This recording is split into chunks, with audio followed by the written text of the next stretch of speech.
probability of discovery success in the mining industry is less than 1 in 1,000. For people to do that multiple times in their career is just staggering. Today we are sitting down. They must be doing something right. They must be. They must be doing something right. And today we're sharing our conversation with Mark Bennett. Mark is a geo by training.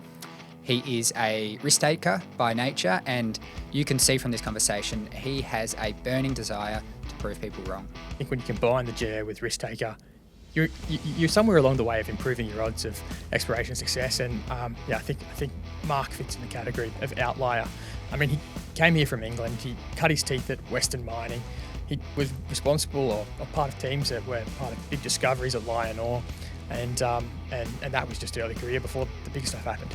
Absolutely. I mean, LionOre was crowned with a $7 billion takeover at the height of the nickel frenzy. It's just crazy to think about the discoveries you mentioned, responsible for the discovery of Thunderbox, still operated by Northern Star to this day, in and amongst the team that discovered Waterloo and other assets as well. Just crazy. And he eventually would branch out and join Apex, which was not exactly the success he wanted it to be, but it left huge marks and lessons that shaped him in how he would push forward and build the company Sirius. Sirius is the thing everyone still remembers, always will remember. Mark still gets champagne bottles for it. It's over a decade later, and you still hear stories about what it was like to live through that. I wish we were around to live through that. I wish that would have been cool. Would have been amazing. The discovery of Nova, phenomenal, contested M&A, big characters involved, corporate nuance, financing hurdles and developments, and an eventual enormous corporate outcome for shareholders. Just staggering shareholder value creation, just remarkable stuff. He's also won the AMEC Prospector of the Year award twice. We're not very big on awards, but I think that counts for something. We had an absolute blast talking about the highs, the lows, all the things that make the mining industry the best industry on the planet. I'm thrilled to share this conversation with Mark Bennett. Alrighty, Mark Bennett, we are thrilled you can join us. We've been trying to have this conversation for quite some time. Like I was saying just before, there's so many things we want to talk about with you. Where I think is a really great spot to start this conversation is, I know you've told a little story about part of you finding your way in the geology world, and it was you hearing about an opportunity here in Australia with Western Mining Corp. It wasn't a job offer. It wasn't even an interview. It was if you happen to be passing through town, come on town, and you correct me if I'm wrong, you mortgaged you got a bank loan, you sold everything you had, you jumped on the next plane over from England to Adelaide, I believe. Yes. And it's kind of history from there. So tell us a bit about that kind of narrative and you finding your start at Western Mining, one of the most famous mining companies in our great country here. Okay. Well, I got a geology degree from Leicester Uni in the UK, always with the intention of working overseas somewhere, but Canada had closed, South Africa was apartheid, Australia was the sort of glamour destination, if you like. So, I'd spent a year writing application letters, getting polite no's.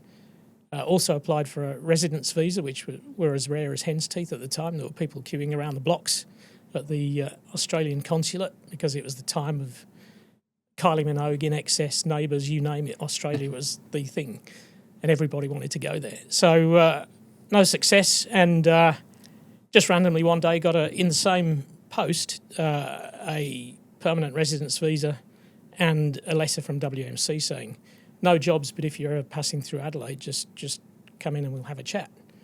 So I took him up on the offer, and I sold my knackered old car for 50 quid because I was on the dole at the time. It's not a lot of call for exploration geos in the UK. Took out a bank loan for the airfare, got a round the world ticket in case there was no job, so I'd come back. And called into Adelaide, called into the WMC office there. It wasn't an interview, just had a chat. They were good. They said, yeah, we like you, but sorry, no jobs. And literally the phone rang, and Deb Lord, who was a geo in Extiv in Kalgoorlie at the time, had resigned. So they said, if you want a job in Kalgoorlie, we've got a job now. So off you go. WMC was a place that had it harnessed exploration talent in many ways. But what was your experience at that point in time? It was great. It was like university on steroids because there were probably 180 geos, and although there were different operations and exploration units, they all came together every year and sort of cross-fertilised. So you learnt a lot. They had a lot of really good names doing specialist stuff, sent you on lots of training courses. So sort of 9 years at WMC sort of taught me loads of stuff.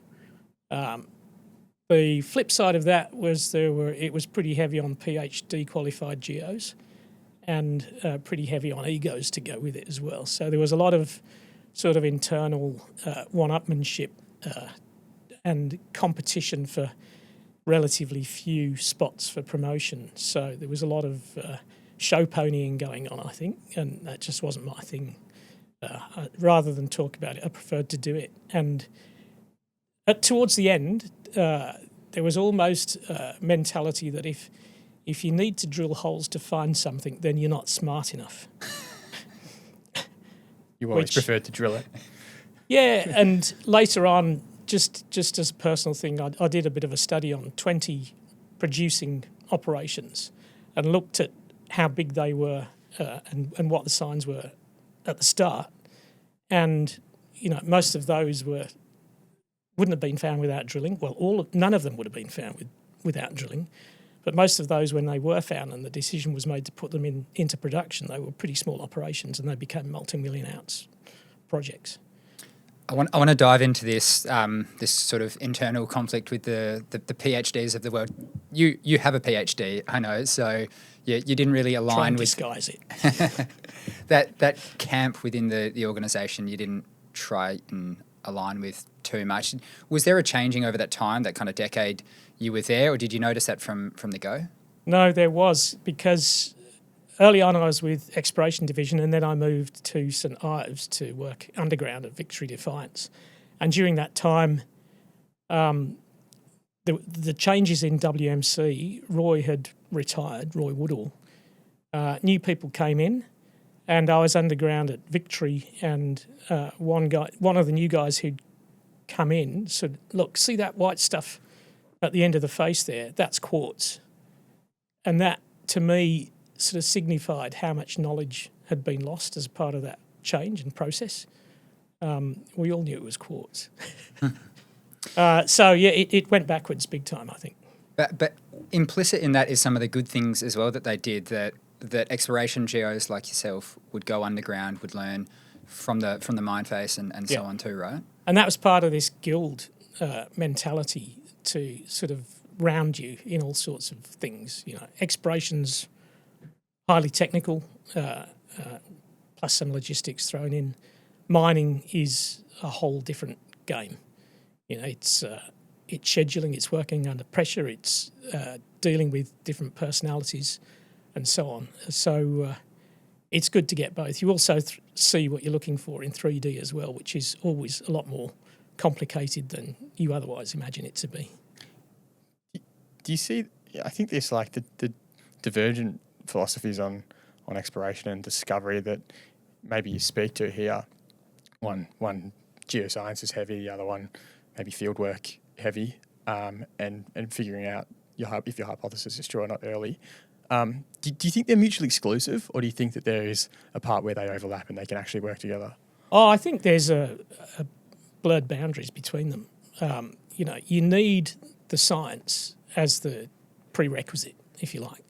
But science alone won't get you there. You need lots of other things. You need the ability to execute, and that means funding. It's okay if you're in a big company, trickier if you're in a small company.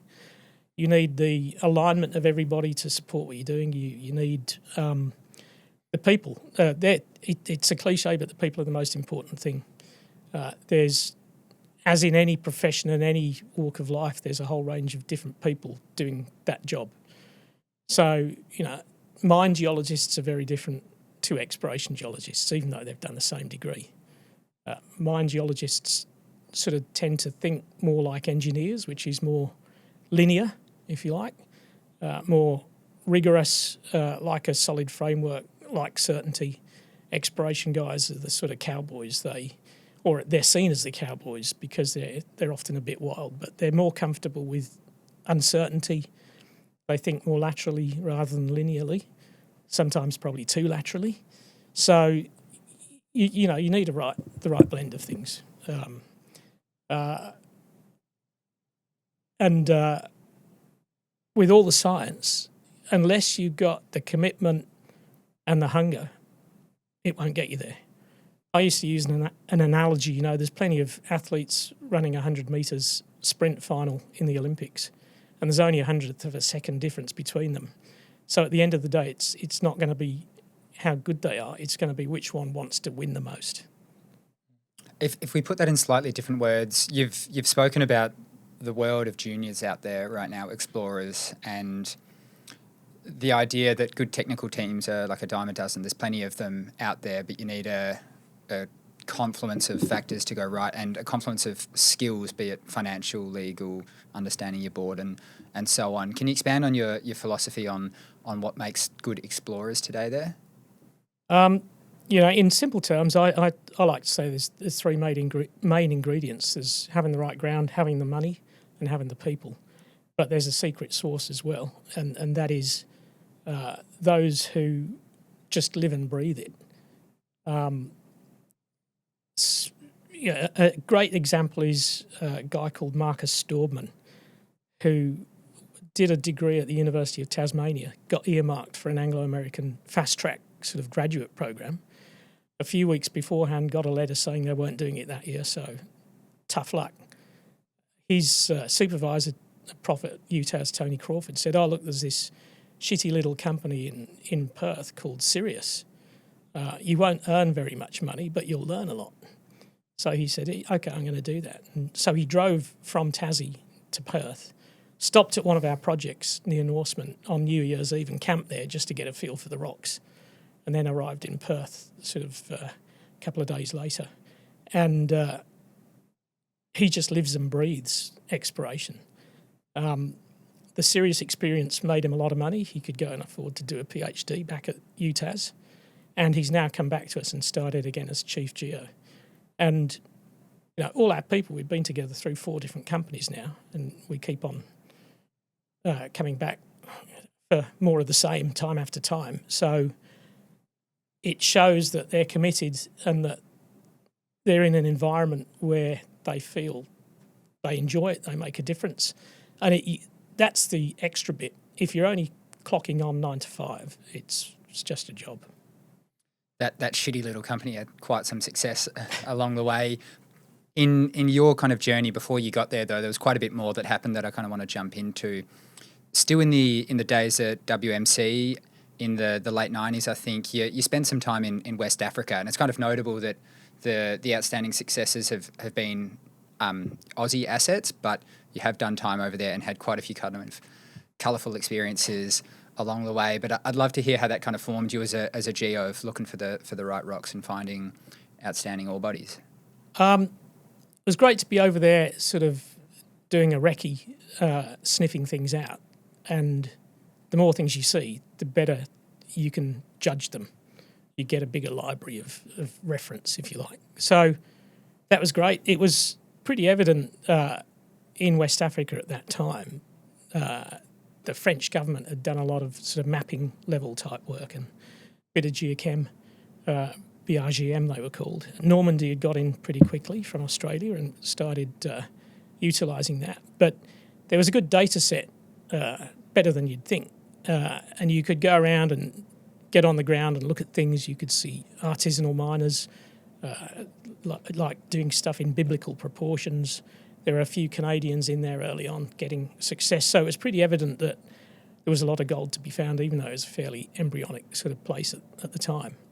And at the time, the main producing mine was Ashanti in Ghana, which was a biggie, and a few little things and not much else. And it seemed that there would be a lot more. And, it ended up being one of the major gold-producing provinces of the world. And getting around, seeing those things at an early stage, basically taking a view on how good they were. And a lot of that isn't quantitative, it's qualitative. Sometimes it's just the vibe of the thing. I probably recommended 6 or 7 things to WMC at the time. And in every instance, they said, too small. It's less than 500,000 ounces or less than 1 million ounces. But that was the point, because by the time it's not, it's going to be too expensive. So in that particular instance, the way WMC was operating, they weren't prepared to put their neck on the line and take a bet on something growing. And in every instance, those things grew to more than 5 and 10 million ounces. It seems to me that there's maybe this reluctance to move early and in a meaningful way when something appears subscale. The overlaying decision, it just needs to include, is this thing going to be bigger than it is today? Yep. Like, is the ore body such that it, there's clearly a lot more of this. It extends at depth, or we know that there's likely to be a lot more along strike. That's the overlaying question mark. It's kind of ironic because what you're so well known for is an ore body which is depleted, and that's it. And then so there's this kind of like dichotomy in decision making between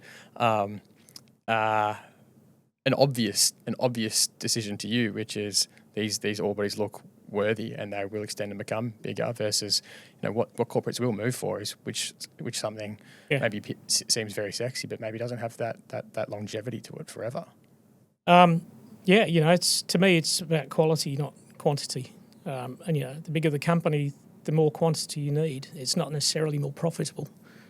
But yeah, there's a lot of intuition in this, and I came down the food chain from WMC to progressively smaller companies because, in my view, the bigger the company, the more layers of management, the more each layer has to justify itself to the next one up. So fancy things get fancier, spreadsheets become bigger, ranking systems become more complex, and they look good to managers. And the higher up, the less technical they are. So they can be impressed by all this stuff. And you end up creating something that's very precise but probably very inaccurate. And that's what I like about big companies, because they create the opportunity for the smaller companies, because the smaller you are, you don't have to indulge in those sort of justifications to others. You can just do it. And, as we've seen time and time again with the big guys who buy things, they'll make the odd bad purchase and then they'll do nothing for a long time because there's a whole layer of managers that have been burnt and are gun shy. If some of the bigger companies were a bit more cool about failing every now and again, then they'd succeed. This is kind of ever present in your career, and I've heard you say it before, but clearly no fear of failure along the way. Well, yes, there is, but well hidden. I mean, when you're at a small company, you got your back against the wall, you've got a $7 million market cap or something like that. Yep. One could say there's not too much to lose, but I don't think that's actually the case. There was always reputation, there's time, there's all these sorts of things. So you are rolling the dice. No, there is. Between WMC, and Sirius, I went to LionOre, which was pretty good. Let's talk about that.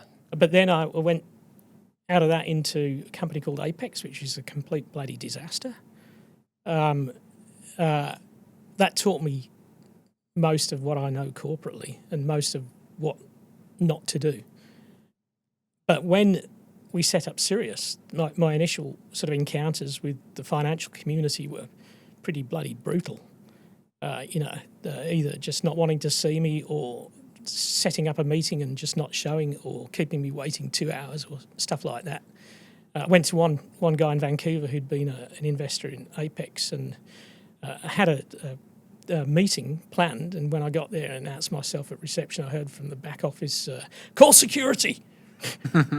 And so there was a lot of the reputation had been tarnished reputational damage to be undone. Yeah. But it took a while. But I guess when you experience that, you learn to roll with the punches a bit more. And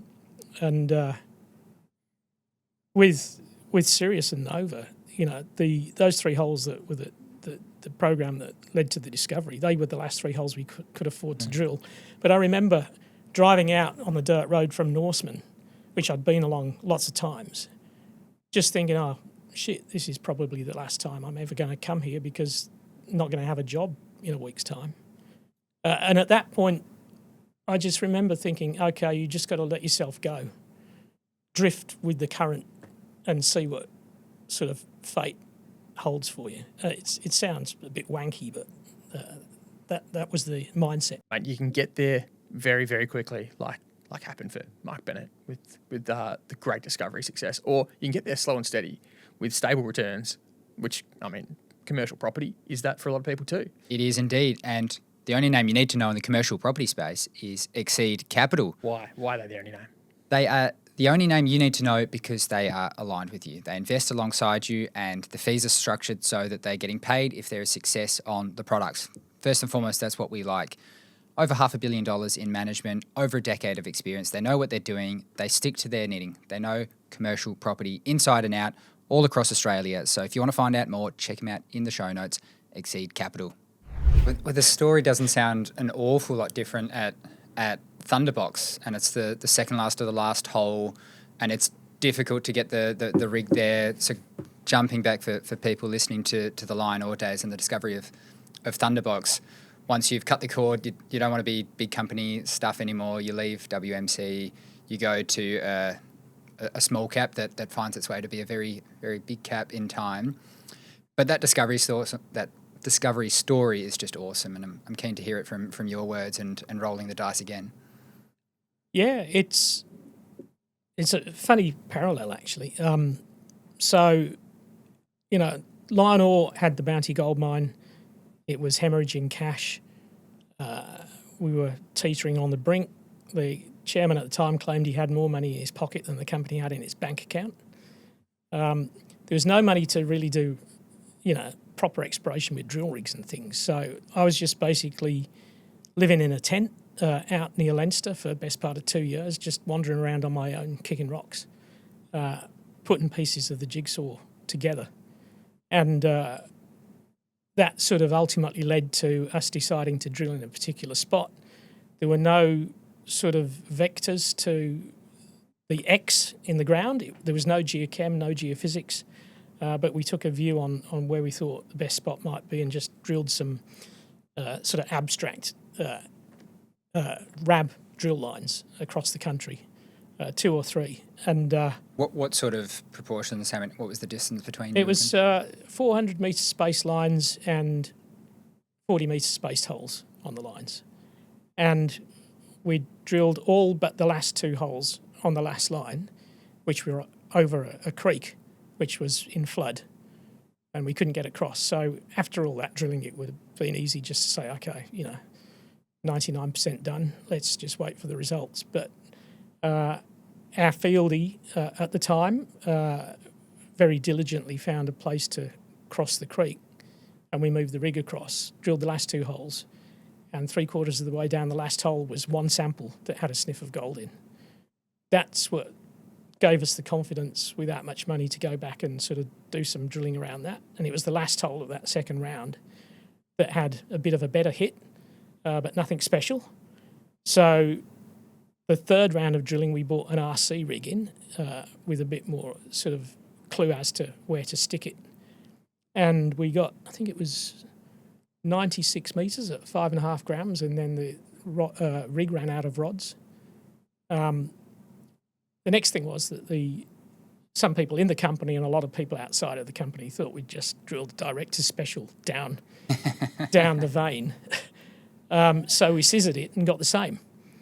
That's when we realised it was a bit of a different beast. It was a big fat sort of deposit that you could just turn into a quarry.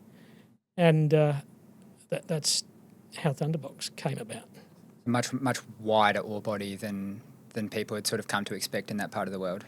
Yeah, it was a big slab of smashed up rock that was sort of pervasively mineralised. It was only 2.5 grams, which at the time was pretty ordinary because gold was like $325 an ounce or something.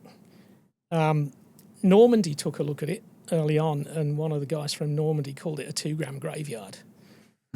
But people were fixated on the grade, not the margin. And because the ore body was so wide and it had a nice supergene blanket sitting on top of it, Dream to mine. oh, fantastic. You don't need to worry about grade control. It was just a quarry. And that mine, about 350 gold at the time, paid back its entire capex in 9 months. Yeah. Awesome. I remember reading some old announcements from LionOre back in the day, and I'd just gone back and tried to see what this company was about. And I just remember just opening up a random one, and there's this throwaway sentence somewhere down there. It's like yada yada. LionOre's made 6 discoveries in the last 2 years, or something like that. I couldn't imagine how absurd it would be to read that same statement in an ASX company today making 6 discoveries in the last 2 years. What was it about that company, that period in time, that was so fruitful for discovery? That's a good question. It had a lot of good ground that it had picked up, and a good bunch of people, sort of hungry bunch of people exploring on it. Most of whom are now, went into Sirius and are still in S2. I don't know. It's just one of those things. It's like buses; they all come at once. I remember Discoveries don't come at once. But big companies spend a lot of money and don't necessarily make a lot of discoveries. But there was a period with Anglo American where they found 10 sort of tier 1 deposits in 10 years. Mm-hmm. You'd have to ask those guys what their secret sauce was for that. But sometimes things just line up. Yeah.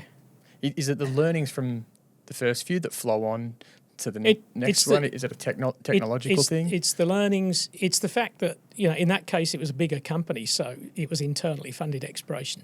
So you get more support from management to drill more holes, and the more holes you drill, the better you're going to be. Whereas, if you're not getting much support, then... Is there a feeling within the team that you're in the zone as well? That things are falling in place? Maybe that comes out as getting approvals from the higher ups to say, yeah, go and drill it. It's been going well. There's more confidence, so people slightly bolder in their decision making. Not reckless, hopefully, but bolder. You just get a momentum, I guess. You're prepared to look more. And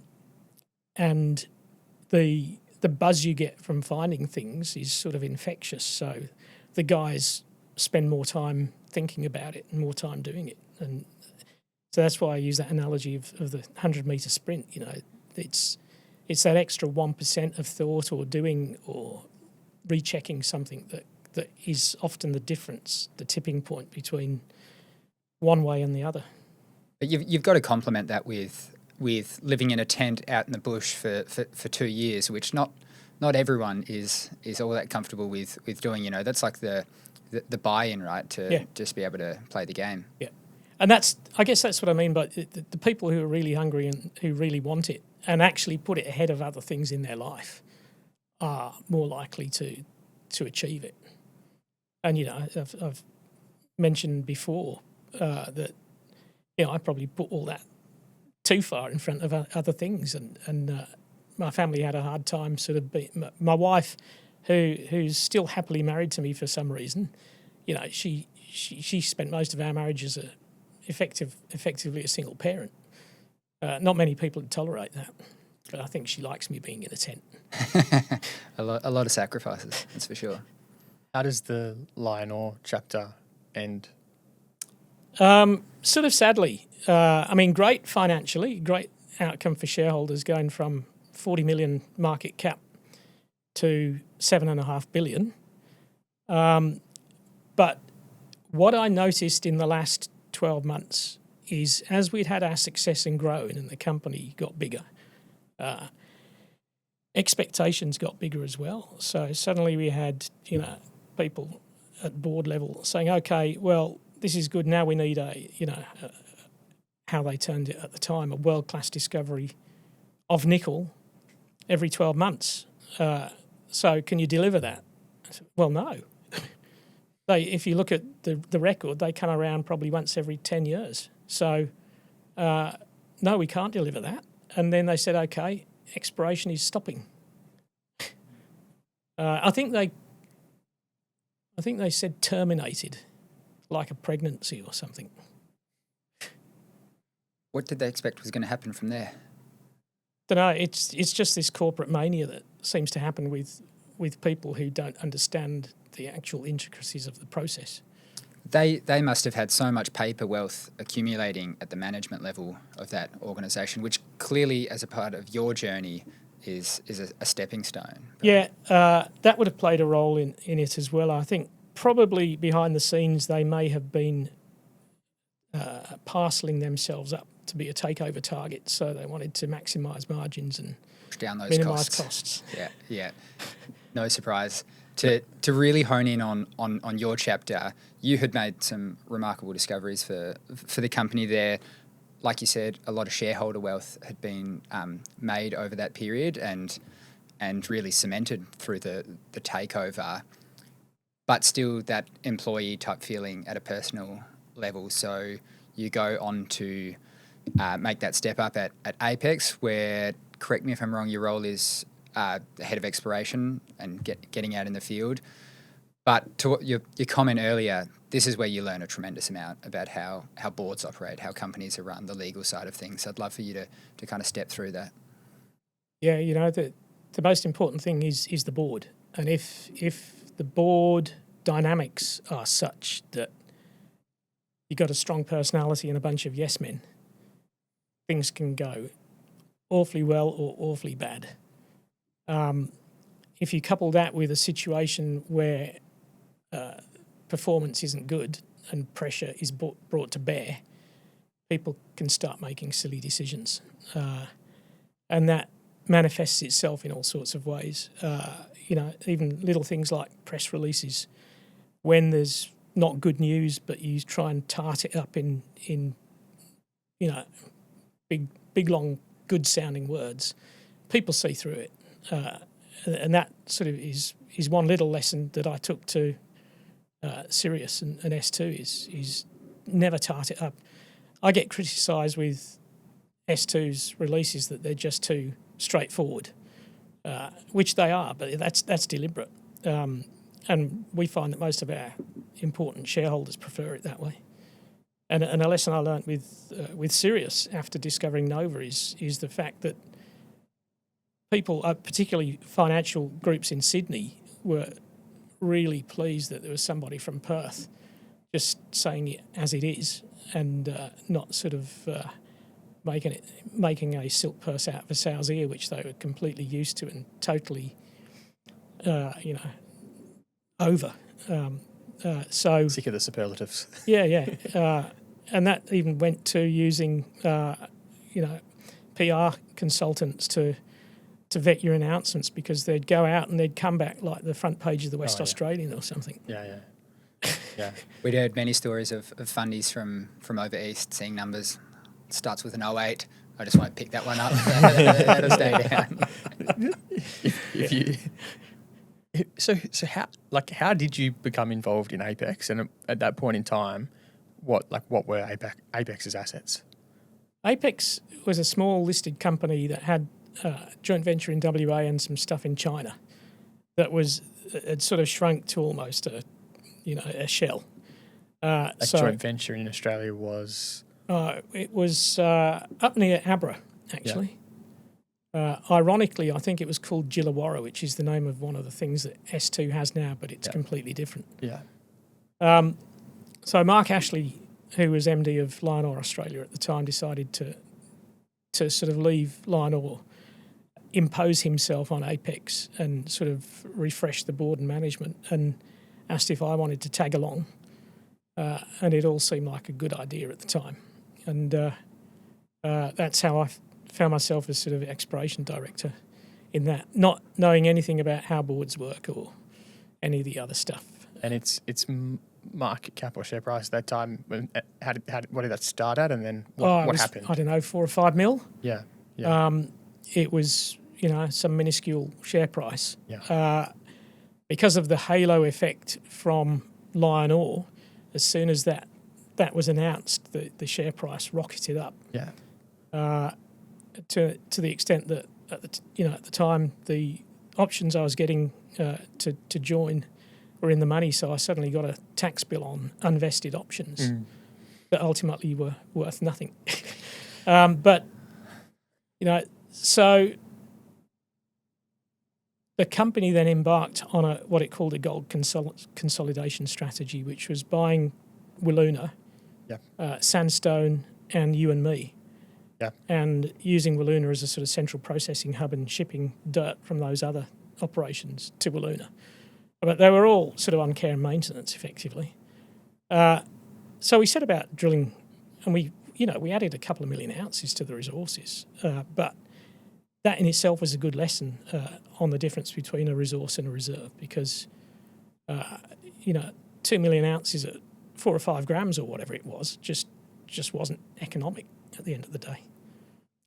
Were those ounces that were at Sandstone and you and me that were being trucked? And underground at Wiluna. And underground at Wiluna. Yeah. And Wiluna at this point in time, I mean, people be familiar with Wiluna's troubles, but like, was it a similar predicament then where oxide poor and sulfides were tricky? But yeah, it was.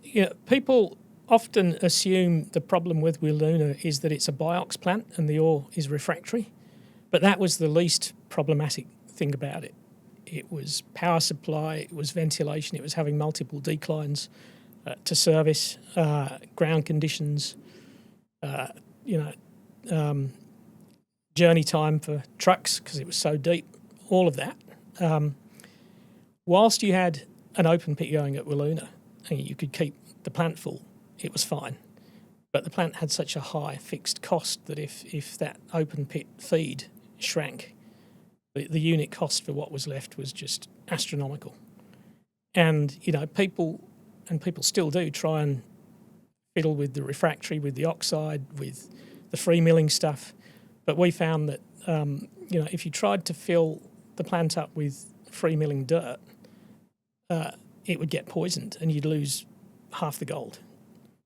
So you'd end up in a worse state than you started with. I found it fascinating reminiscing about the apex era of Wiluna with Mark Bennett, JD, partially because Wiluna's coming back and I've got this bizarre fascination with distressed assets. Wiluna's a complicated mine. It's deep. There's a bunch of different mining fronts and it's very old and tricky to work in. Someone once gave me the phrase that when the termites stop holding their hands together, Wiluna just falls apart. So Get rid of the termites. Just use sandvik ground support. That's Easy the fix. answer. Easy fix. I mean, all throughout this conversation with Mark, and we'll get into Nova-Bollinger. Just look at that. It's just begging for sandvik ground support to support it. I mean, you can't leave these things to chance. You need to go with the best name in the industry, the most reliable company, the company that can get you your product anytime when you need it. Distribution centres all around the country and around the world. Sandvik ground support. Sandvik ground support. Mate, Nova itself, underground mine. Guess what?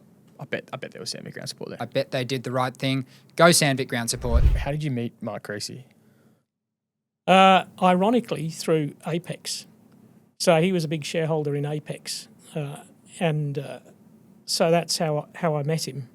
And when Apex went belly up, but God knows why, he still sort of didn't hate me sufficiently to tell me to bugger off.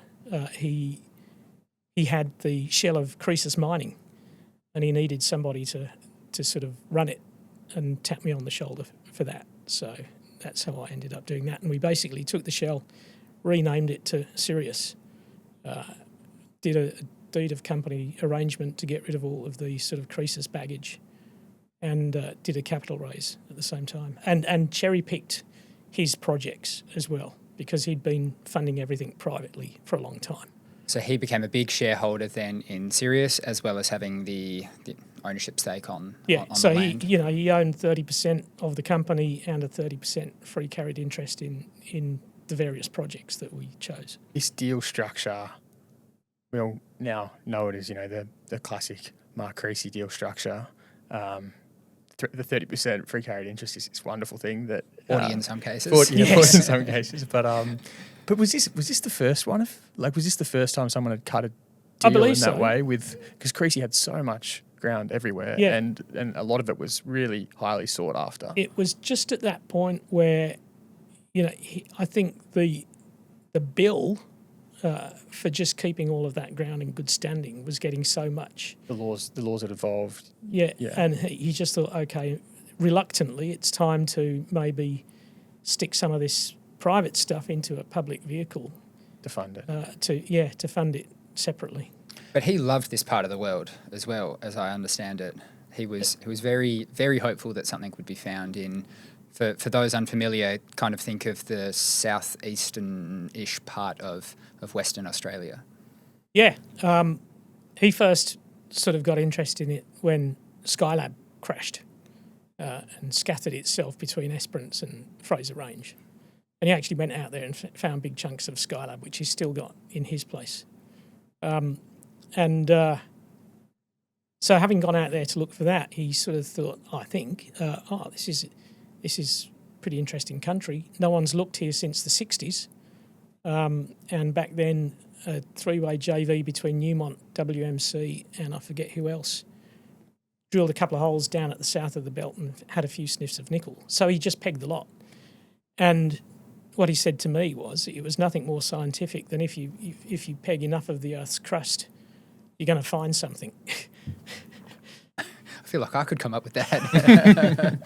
That's fantastic. I've got to ask as well, the name Sirius, where did that come from? A few different things. So, Sirius the star, which the sort of Polynesians used to navigate across the South Pacific. Sirius, because in ancient Egypt, the rising of Sirius signalled the flooding of the Nile and the times of plenty. Sirius, because that was the flagship of the First Fleet.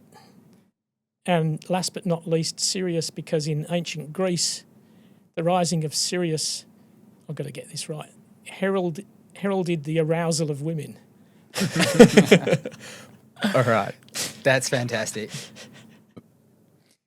I do want to hear about all those parts of the story. But first, I just want to round off Apex. How did things go belly up? And you said that was like pivotal in you really making sense of this corporate world and those corporate learnings.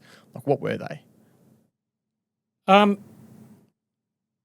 There was a quasi-feasibility study done on this concept of, you and me and sandstone trucking to Wiluna, and what was it, Wiluna, which looked good on paper. 6 and 12 months in, it wasn't looking anything like that. And I didn't understand why, because I'd not been sort of part of that process. We'd just been sort of drilling holes and adding resources. And it came to the point where, the company was losing money, debtors were increasing. It came to the time of year when you have to publish your annual ore reserve statement. And I have to be very circumspect how I sort of say this, but it became apparent to me that by definition, there weren't any ore reserves. And there were differences of opinions, and together with everything else, that's when I said, "Bugger this! This isn't right." And that's when, fortunately, the Creasy intersection happened. At that point in time, out of curiosity too, like Creasy's had a long-standing kind of interest in that area and success. Was Bogota Bore discovered at that point in time? Was his interest in Wiluna at that point in time Bogota Bore related? Yeah. That's a long journey. Still playing. It certainly is. Yeah, okay. Certainly is. So Sirius begins and it's tough going at the start. It was slightly weird at the start because I'd just sort of lived through this near-death experience. It was sort of all upside, so I was a bit blasé. And so the start of Sirius, we had an AGM where there were a bunch of interdependent resolutions, which was consolidating raising money, renaming, a few other things. And so I think we raised $7 million in that process. But the mentality at the time was, we're not going to raise $7 million and just dribble it out and survive as long as possible. We're going to raise $7 million, we're going to spend it in 3 years, and we'll do or die trying. And that's the weird thing about Nova, is that it was 2 years and 11 months, and we would have died. So a quarterly comes out in late July. You've got a bit over, I think, $1 million left. I think the market cap of the company is maybe 7-ish million, and you come out with this announcement, which I've actually got here. It's a fantastic announcement. New deposit style, new nickel province, first of 3 EM targets to be tested at the eye. Major nickel copper discovery. That happens at the end of July. The stock goes parabolic. Fanfare just kind of floods in. Diggers and Dealers comes up. You need to walk us through all of this. This is just awesome, fascinating stuff. Yeah, well, just literally on the way to site to drill those holes, I'd lodged that quarterly report. Went out of radio contact, internet coverage, drilled those holes, made what we thought was the discovery. I was driving back to Perth with the samples and got into mobile range and got a please explain note from the ASX saying, justify why we shouldn't delist you. We don't think you're a going concern. I said, we are a bloody going concern. Couldn't say that. So went into a trading halt and got the numbers back so that we could announce that and then respond to the ASX, which was sweet. But every aspect of that story is sort of so romantic and improbable. Like, the target was 160 metres, got to 159, got dark, thought we could see some shiny things in torchlight in the drill chips, had to wait around the campfire all night, wondering if we'd have a job the next day. Then drilled it, then hit what became 4 metres at, 3 or 4% nickel and half that copper. And that was, in hindsight, it was a pretty bold statement to make based on one hole like that, or a few. But at Diggers, when I was literally out the front of the tent there with a chip tray with hundreds of people flocking around, and the share price going parabolic, we were drilling the follow-up holes. And Marcus Staubman, who I mentioned earlier, he was out there drilling the follow-up holes, and I got a call on the sat phone. And it was his first job, remember, so he didn't have much to sort of compare this to. And he said, look, drill the next hole, there's nothing in it. So don't worry, just drill in that, step back a bit, drill another one, drill deeper. Still using the poker face outside of the tent at Diggers and Dealers. And next call the next day, drilled another hole, there's nothing in it. Just keep going. And then the next one, we've hit 3-4 metres. Said, good, keep going. Then the next hole, 10 metres, then 30 metres, then 50 metres. But there was a period there where it was a really weird tightrope because, on the one hand, you're getting incomplete information, so it's not material or announceable. But if you were nervous and wanted to say everything instantly, you could have sent the share price the other way. And that sort of responsibility between just holding your nerve and collecting enough information to provide a balanced sort of summary for the world versus just losing your nerve and blurting stuff out could have made a big difference. There's this quote by Mark Andreessen, the guy in the tech world, and running a startup, in his words, is just moving between terror and euphoria and back and forth. And that sounds very much like what you were going through here. Yeah. So in between, as I think you've told the story, you race the core back, what's that, like a 9-hour drive to Perth, to get back into Perth at midnight and go the next morning to Creasy's office or home and test out one of the first kind of XRF guns, which were relatively new at that point in time, and you start getting good signs already, hey? Yeah, this was in a sort of office/warehouse in Balcatta, and Creasy came round on a Sunday morning, and we were all sort of beside ourselves as we zapped each bag, and Creasy was just sitting in the chair with a completely straight face, and I thought, what am I missing here? And I said, come on, Mark, this is good. You should be enjoying this. He said, the last time I enjoyed myself was 1975. I'm sure he went on to enjoy himself over the next few years. So it must just be in hindsight a whirlwind going. What is, I think, almost exactly roughly like a 3-year period. 2.5 years from discovery drill hole to starting the portal.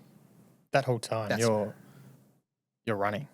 Oh yeah, 24/7. You're trying to keep ahead. Yeah. And what does it feel like? For that 2.5 years being in the zone, it felt great. I mean, it was exhausting, but it felt great. After it finished and you got out of the zone, you sort of crash. When in the zone, it was great. We were doing the logistics of sort of going from 1 rig to 7 in about 3 weeks. The sort of HR stuff of going from 2 or 3 people to 200 or 300. The constant sort of press releases, capital raises, marketing trips. I think I once did 40 meetings in 6 countries in 5 days or something like that.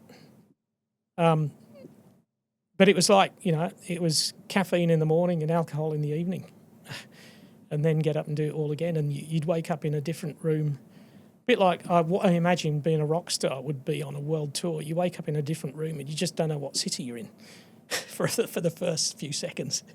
But importantly, doing enough to be a moving feast, to not allow anybody to get a bead on us in terms of predators, because it was obvious pretty quickly that it was something special, and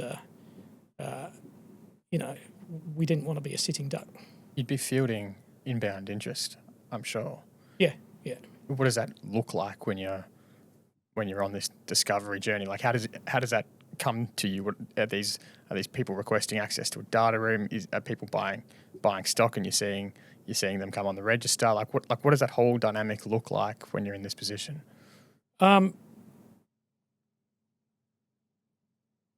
Pretty mesmerising. There's a lot to try and digest. The most memorable things to me were, the shareholders sort of took care of themselves, if you like. We went on road shows, good funds came in, and they were in it for the right reasons, so we were all aligned.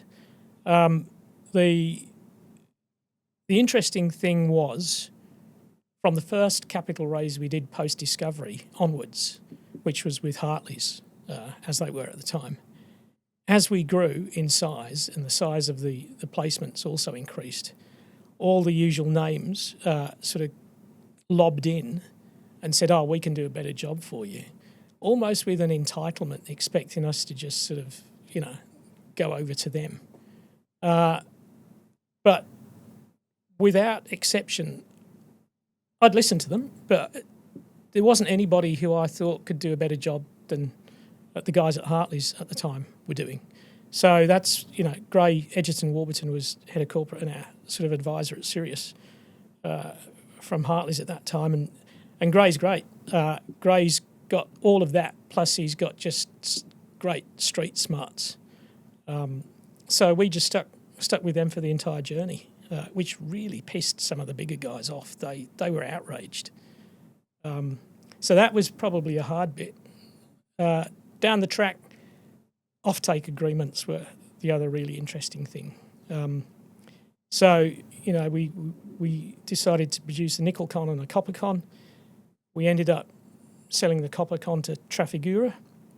With the nickel con, we sort of split it. We put half to BHP up the road at Kambalda, and half we were going to ship offshore. And we did that because with the BHP half, there'd be regular shipments and regular payments from a cash flow perspective, whereas with the offshore ship stuff, it's lumpier cash flow as boats come and go. And for that, we hadn't decided between Jinchuan and Glencore. And because it was such a good con, we knew that we were on the front foot for a change. So we just sort of let it drift and drift and drift. And one day I got a call from Glencore basically saying, look, we're sick of you guys. You've kept us dangling for too long. We're not going to buy your con unless you give us a 10% discount. And so I said, okay, see you, and put the phone down. And then a week later they called back and said, oh, we'll give you a 10% premium. And that was like one of the most satisfying bits, was being able to screw Glencore. Not many people can say that.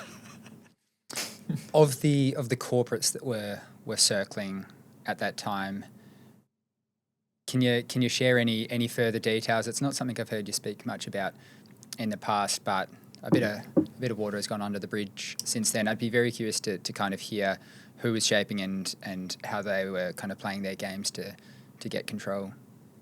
There were, at the time, there were 3 established billion-dollar companies, which was Sandfire, Western Areas, and IGO, when Chris Bonwick was still at the helm. And we were sort of newcomers to the billion-dollar club with the shiniest thing. So it was very apparent that to the other 3 that whoever got Sirius would get the leg up on the opposition. So all those guys were sort of testing the waters, primarily through Creasy as the major shareholder, rather than directly with us. They wanted to wrap up that part. Yeah. Yeah.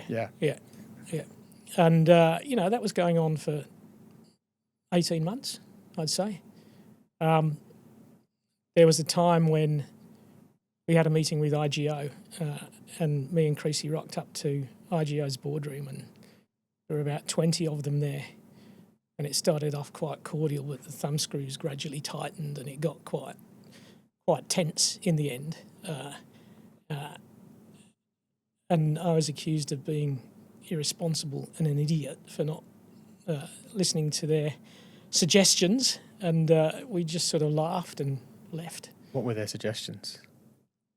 Oh, we're much better owners of this than you. You're silly to try and do it yourself. Et cetera, et cetera. But going back to something you asked earlier, things along the way. Each time we did road shows to Sydney, we'd rock up to, and I won't name the fund, it's got a different name now, but a big fund in Sydney. And they'd say, oh, you've got a resource estimate together. I said, yes, I didn't think you could do that. Then later on we'd go back and I said, oh, you've got the native title deal done. Yeah. Oh, we didn't think you'd do that. Oh, you got the financing. The financing was one of the best things about it, actually. And then went back one time, we'd appointed a COO to run the feasibility, and the fund manager looked, he said, what's he here for? You're not actually thinking of mining this, are you?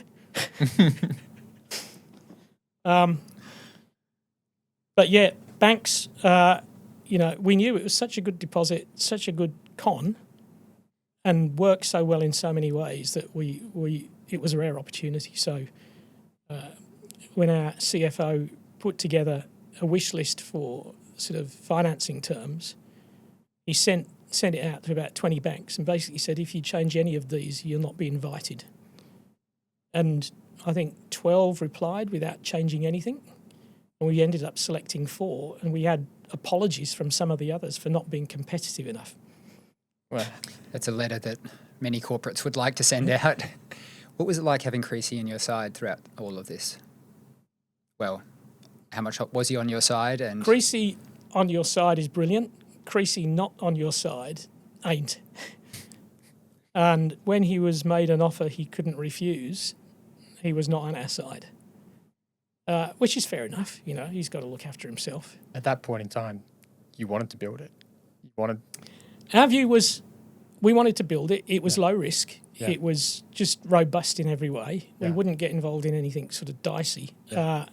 So it was worth building, and our view was the nickel price would be such that it would be better value in the future than right now, which is how it panned out. So although in a sense, the end game from an investor's perspective is to be taken out at the right price and at the optimal value, we were a bit disappointed when it happened because we thought there was more to be had.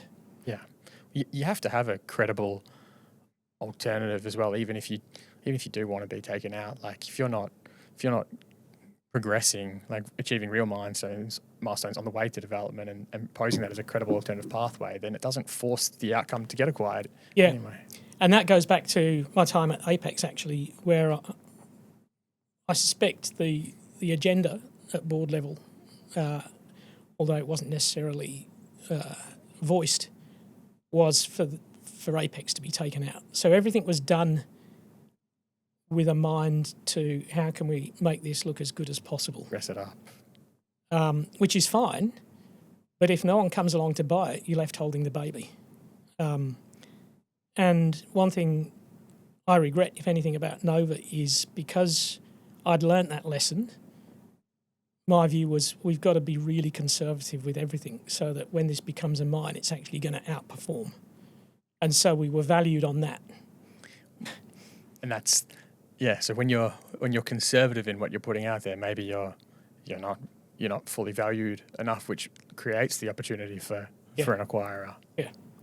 It's funny talking about it in that way, like not fully valued enough, because in the fullness of time, if you look at the amount IGO ultimately ended up paying and their free cash flows as a result of it, and if you run kind of like an IRR or an NPV, it's a pretty modest investment from them from a return perspective because they had to pay so much to acquire Sirius in the first place.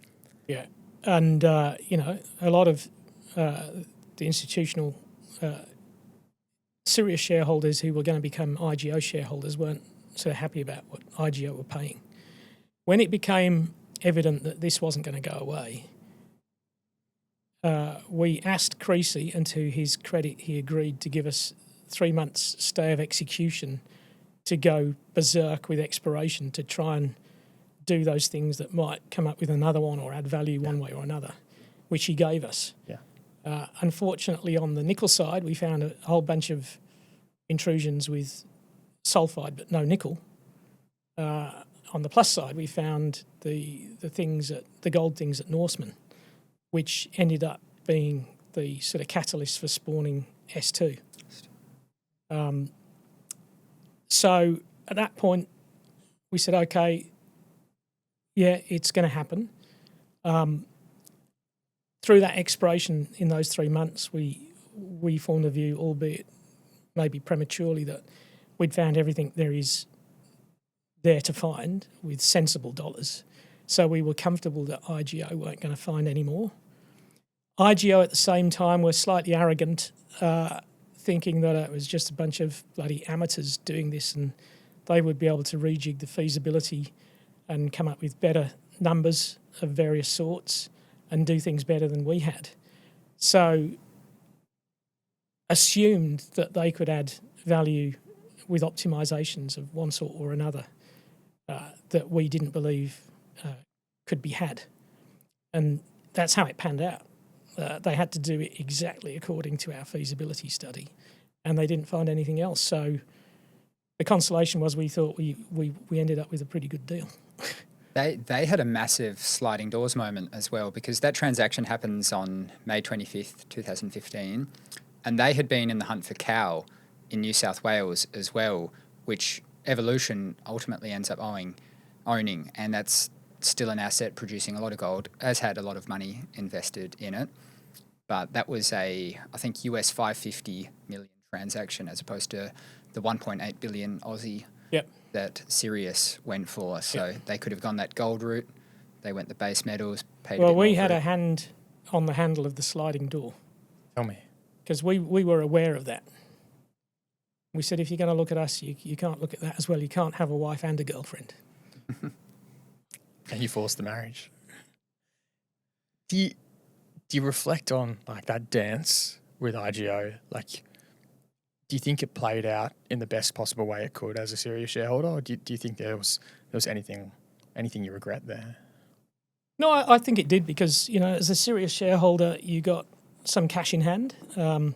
You got IGO scrip, which you may or may not have wanted, and people have different views on IGO's strategy subsequent to that. But the IGO share price at the time of that transaction was, I don't know, $3.50 or something. And they went well higher than that. So if you kept your stock, you would have had multiples. And you also got free shares in the spin-out S2. So I think it was a good structure. Was there anyone else, like, was it competitive? The bankers would have been trying to shop to get the best possible price out of IGO, and was there any real competitive tension at the end game there? Other potential suitors couldn't compete in terms of offering a similar sort of structure to the deal. Because of the tax advantages? Yes, yeah. Which was important to Creasy. Yeah, absolutely. He was the kingmaker in that. So that structure was because it was a scrip deal with an acquisition and spin out. There was the demerger rollover relief, which helped defer Creasy's tax bill. So there was enough cash for people to pay their bills, enough sort of non-taxed rollover into the new co to sort of keep a hand at the table. Yeah. Funny how structure can be the competitive advantage. Yeah, absolutely. You had financial advisors that were more than incentivised to be on the side of getting a very good deal done.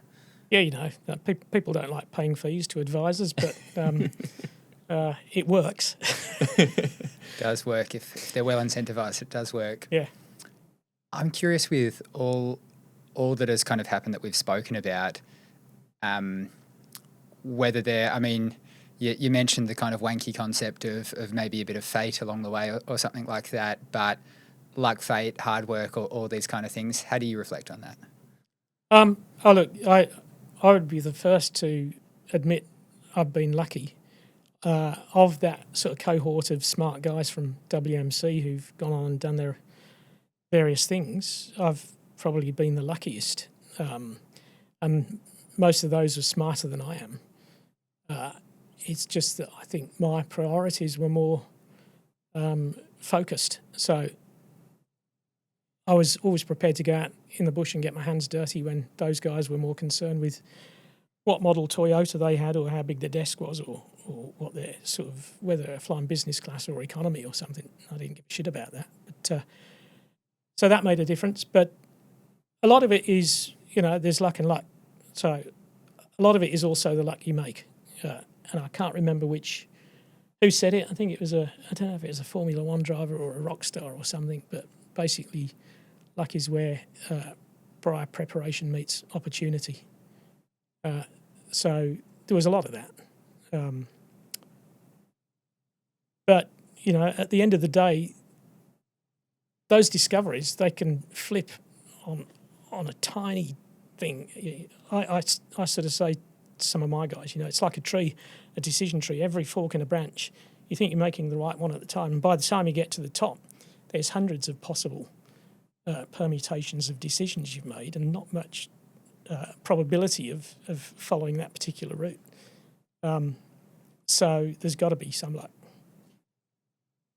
This is the most exhilarating experience you can have in the industry is discovering a new world-class ore body, going through that whole process and dancing the dance. It happened in a radically short period of time, start to finish. And I'm sure the inbound interest, all of it stretches you really thin. I just want to truly grasp what it feels like to go through that, what it feels like to be on that roller coaster. Euphoric, exhausting. It's just brilliant because we get criticised by the rest of the world being dirty, bloody miners or whatever. But when you see the jobs it creates, the wealth it creates, how you change people's lives, all of that, apart from the the pure excitement of seeing stuff come out of the ground. It's great. I mean, we went out there with on a broker trip. Fortunately, we'd turned the Wi-Fi off because at that moment we were drilling a hole that was meant to define the edge of the deposit. And just as we were walking past this particular rig, they were pulling the core out of the barrel, and there's all this shiny stuff coming out. And all the brokers rushed over, and they were cheering it on like they were on the winning straight of the Melbourne Cup. And this just kept on coming and coming and coming, and they were trying to get on their phones, and they couldn't get any coverage. So to see that excitement was great. And then to get crates of champagne delivered to the office every other day by everyday people you'd never met whose lives you'd changed. That was amazing. It's different to discovering something in a bigger company, right? Yeah. It's there's a direct connection between what you do and the consequence. That's right there. And it's expressed every day in a ticker that trades up and down. Yeah. And it's, what I love about it is, unlike a lot of things where money is made from trading stuff or whatever, you're actually creating wealth from nothing. And it also, what people don't fully appreciate is a shitload of that goes back into the community one way or the other. So, hearing the way you talk about it, I don't think there's a single person out there that would be surprised that you didn't actually retire after what happened. S2 is the spin out, and that happens, 11 years ago, and you're on the hunt again, and you're looking. So how do you think about it kind of going forward, just as excited as you once were going out in the field and trying to find things? How's it changed? After Sirius, I thought I'll sort of take it easy, but I got bored very quickly. I just love the thrill of the chase. And, working with the same group of guys that I've worked with for a long time, and having by and large the same group of investors who now sort of just give us a long leash and let us get on with it, because, as you say, 11 years is a bloody long time since the last thing, and way beyond the attention span of the market generally. But to be able to be given the latitude to do things properly and strategically, which takes time, to look for another big thing, not just, an everyday sort of thing, is pretty unusual. So it's great. I can't imagine doing anything else, actually. I remember speaking with Ahmad, and Ahmad was recalling a conversation that he had with you, I believe, probably off mic, but Ahmad was talking about the differences in people's perspectives and opinions when they've had a discovery, and what he retold to me was that he'd had a conversation with you and about this whole journey and how euphoric and everything it was, and he goes, "Would you do it again?" And you said, "God, no, you wouldn't want to live through that again." Why? I think I was probably thinking of the intensity of what comes afterwards, particularly, building the thing. But yeah, they're hard yards. But otherwise, I'll completely contradict myself, and of course I'd want to do it again. It depends how you're feeling on the day. I mean, as you get older, you want to do other things as well. So I'm on a couple of other boards and do a few investments. So it's nice to just spread your wings a little bit rather than just be tunnel visioned with one thing. And I'm 65 now, and I thought to myself, bloody hell, we started S2 11 years ago. In another, which seems like 5 minutes, in another 11 years, I'm going to be 76. I'm going to be sort of dribbling. So 11 years sort of goes by pretty quickly. I don't want to just be so focused on chasing something that I don't live. Mark, this has been an utterly fantastic chat. We've, like we said at the beginning of the show, wanted to do it for quite some time. So really appreciate you making the time, sharing the journey you've been on, the experiences you've had with us and the audience. Thank you. Thanks a lot. Hopefully I haven't bored you too much. Not at all. Thank you to our great partners, Sandvik Ground Support, Focus, the platform by Market Tech, Intralinks, Exceed Capital, Metals Hub, and last but not least, Cosmine Intelligence and their Woody platform. Hooroo. Hooroo! Now remember, I'm an idiot, JD's an idiot. If you thought any of this was anything other than entertainment, you're an idiot and you need to read our disclaimer.